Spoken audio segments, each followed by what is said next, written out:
আল্লাহর কাছে জিলহজ মাসের প্রথম 10 দিনের নেক আমল যত বেশি প্রিয়, অন্য কোনো আমল এত বেশি প্রিয় না। আল্লাহ পাক এরকম কিছু অকেশন সৃষ্টি করে দিয়েছে, এমন কিছু উৎসব আল্লাহ পাক সৃষ্টি করে দিয়েছেন যেখানে মানুষ আমল গুছিয়ে আবারও আল্লাহর পথে ফিরে আসতে পারে। আমার কথা কি বোঝা যাচ্ছে? ঠিক এরকমই একটা উৎসব হচ্ছে, একটা অকেশন হচ্ছে আমলের উৎসব, সেটা হলো এই জিলহজ মাসের প্রথম 10 দিন।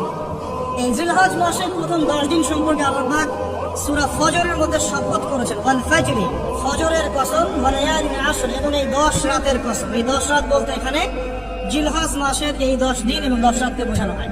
এর ফজিলত সম্পর্কে নবী সাল্লাল্লাহু আলাইহি ওয়াসাল্লাম একটা হাদিসে বলেছেন, ইবনে আব্বাস রাদিয়াল্লাহু আনহুমা থেকে বর্ণিত, নবী করিম সাল্লাল্লাহু আলাইহি ওয়াসাল্লাম বলেছেন যে মা মিন আইয়ামিন আমালু সালিহুন ফীহিন্না আহাব্বু ইলাল্লাহ মিন হাযিহিল আইয়ামিল আশর।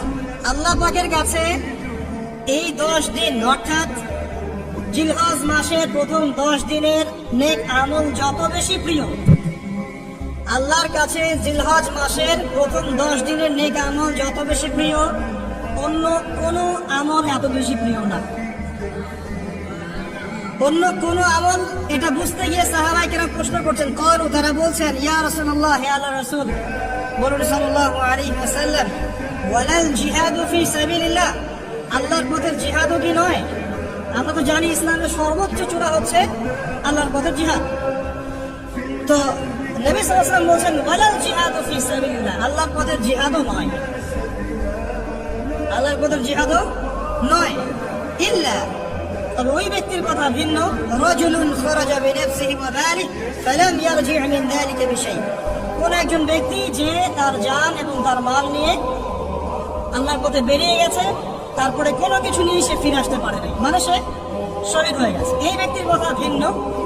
কিন্তু অন্য যে কোনো দিনের আমলের চাইতে এই 10 দিনের নেক আমল আল্লাহর কাছে সবচেয়ে বেশি প্রিয়। তাহলে আমরা বুঝতে পারলাম, আমরা যে 10 দিনে এখন বসবাস করছি, জিলহজ মাসের আজকে কয় তারিখ?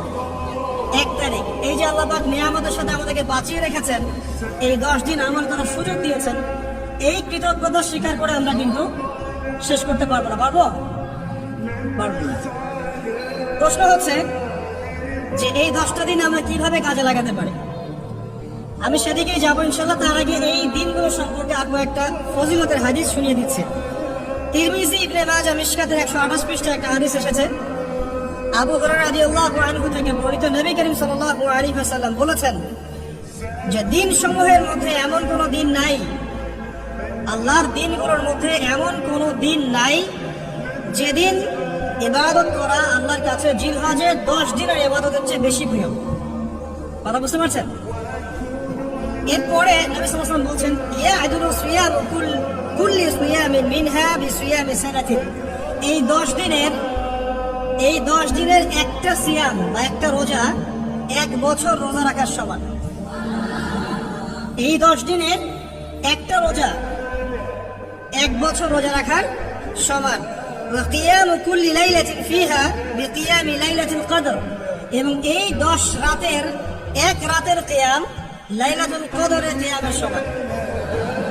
আমরা জানি লাইলাতুল কদর সম্পর্কে আল্লাহ পাক কি বলেছেন, লাইলাতুল কদর খায়রুম মিন আলফি শাহর, 1000 মাসের ইবাদতের চেয়ে উত্তম। তাহলে আমরা বুঝতে পারছি যে এই 10 দিন 10 রাত কি আমল করতে হবে, এই হাদিসটা বলে দিচ্ছে, সিয়াম এবং কিয়াম।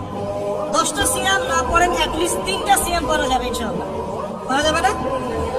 একটা সোমবার পাবো সামনে আমরা, ওটা রাখা যাবে ইনশাআল্লাহ। একটা বৃহস্পতিবার পাবেন, সেটাও রাখা যাবে ইনশাআল্লাহ। আর আরাফার সিয়াম পাবেন ইনশাআল্লাহ। আরাফার সিয়াম রাখলে আগের 1 বছর, পরের 1 বছর, 2 বছরের গুনাহ মাফ হয়ে যাবে ইনশাআল্লাহ। আর কিয়াম সম্পর্কে আমি সামনে বলছি ইনশাআল্লাহ।